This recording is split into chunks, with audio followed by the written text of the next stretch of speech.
Assalamualaikum. I'm Sidra Farooq. I want some explanation that you said asma means names that are the qualities, not the labels. Nature of the names. Nature of the names. Can you prove it? No. Allah is Ar-Rahman, the merciful God. Rahim is what? Name of Allah. Rahman, you understand? Merciful, gracious. Allah, you see what I am saying is, Allah is defined by His attributes. How many names Allah have? 99. Huh? I think 99. 1900, right? So, name is Allah is one. Shall I show you? Okay. So I can show you two at least. I can show. Now I'll just explain to you how. 17 surah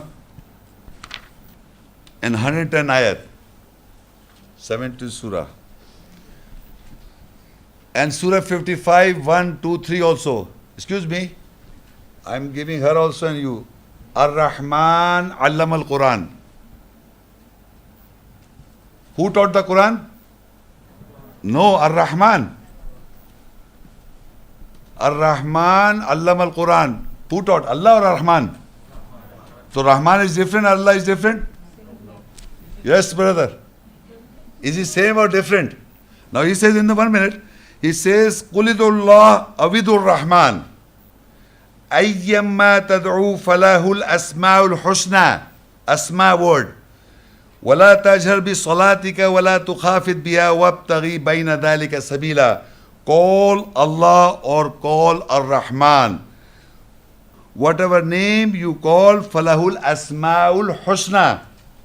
Excuse me. Whatever name, asma, is a plural of isim. Whatever names you call is beautiful names of Allah. So there are names there that means they are qualitative names. They are not just labels.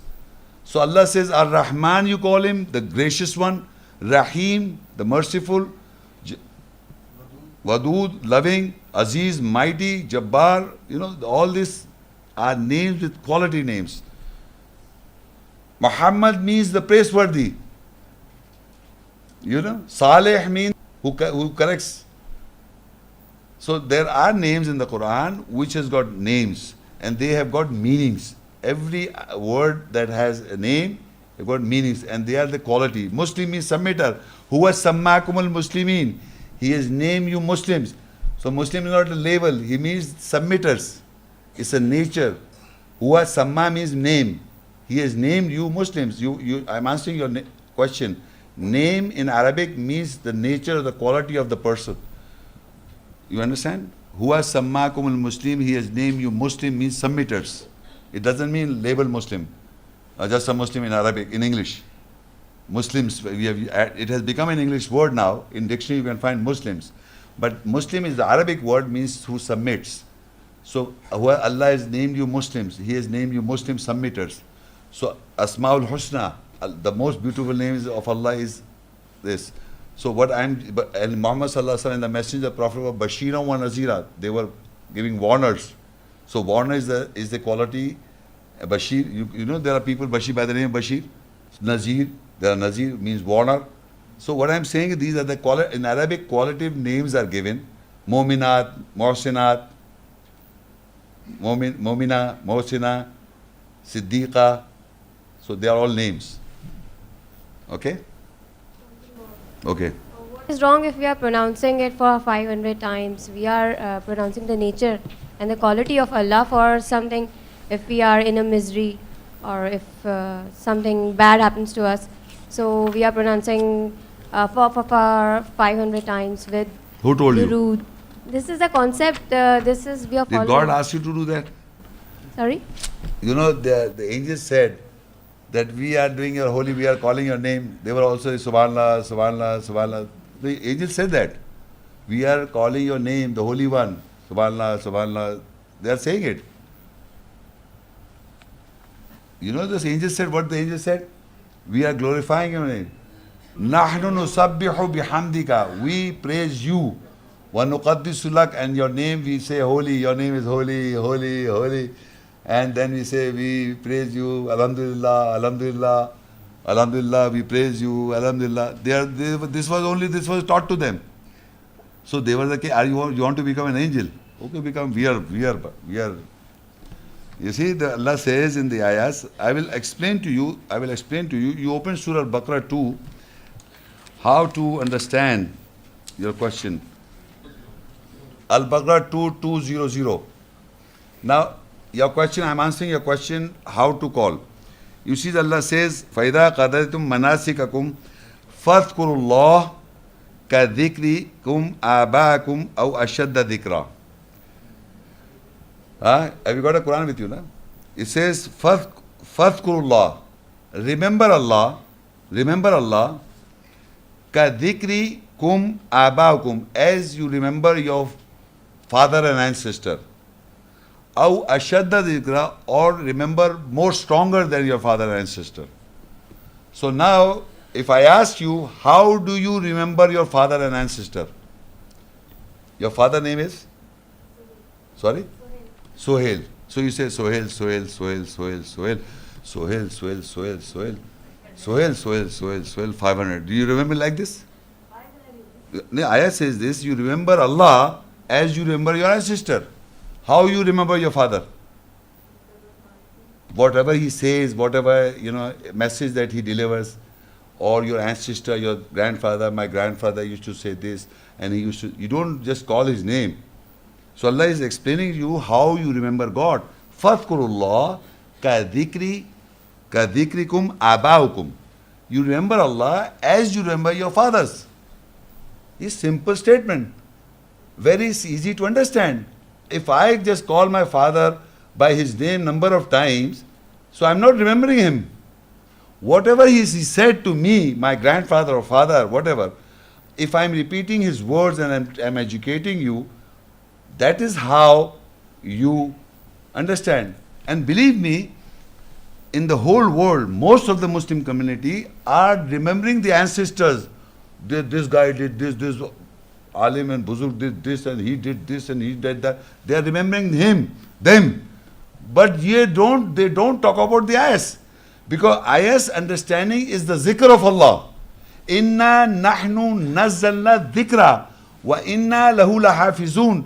Surely we have revealed the zikr, the message, the remembrance, and we are the guardian and protector of this. So we have to remember ayahs, educate about the ayahs is remembrance of Allah. Because when we talk about the ayahs, we are remembering Allah. Similarly, you are talking about your parents and ancestors and buzurg and peers and whatnot, you are remembering them. He says, remember Allah as you remember your ancestors and more stronger. Ashaddu dhikra, more stronger than them. So if you take, suppose you're in your lifetime, and if you talk about your ancestor and the buzurg and the peers and the Maulana and the scholars about their life and what they did and what not they did, if you pass half an hour and you didn't speak a word about Allah, a word. You understand? I will give one more example. Okay, open 128 verse, Baqarah 2, 128. It is the dua and the call of Ibrahim al-Islam. He says, Rabbana waj'alna muslimaini laka. O our Lord, make both of us Muslims for you. Wa min zurriyatina ummatam muslimatan lak. And from our offsprings, Muslim nations for you. Warina manasikana, and show us our manasik or recluse. Wa tub alayna, and return to us. Innaka anta tawwabur rahim. Surely you are oft returning, merciful.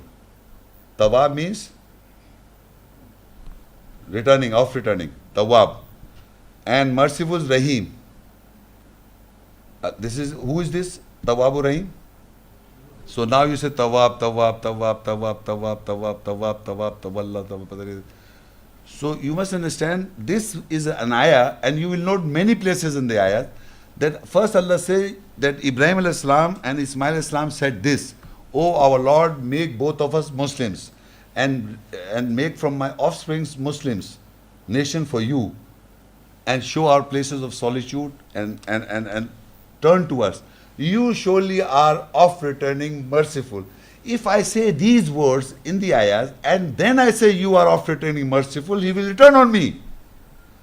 But you just you take out everything what Allah is, when is Tawwab, when is merciful, when is Ghafoor, is of forgiving. And you just said forgiving, He's forgiver, forgiver.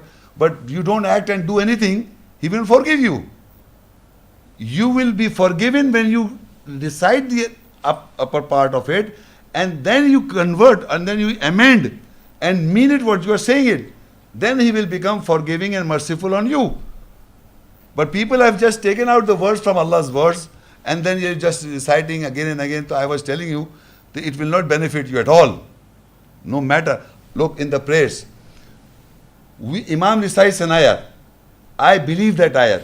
You must believe also. Everybody should believe.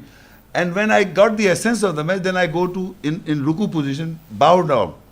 I cannot even stand properly. Believe me. You are not allowed to even stand.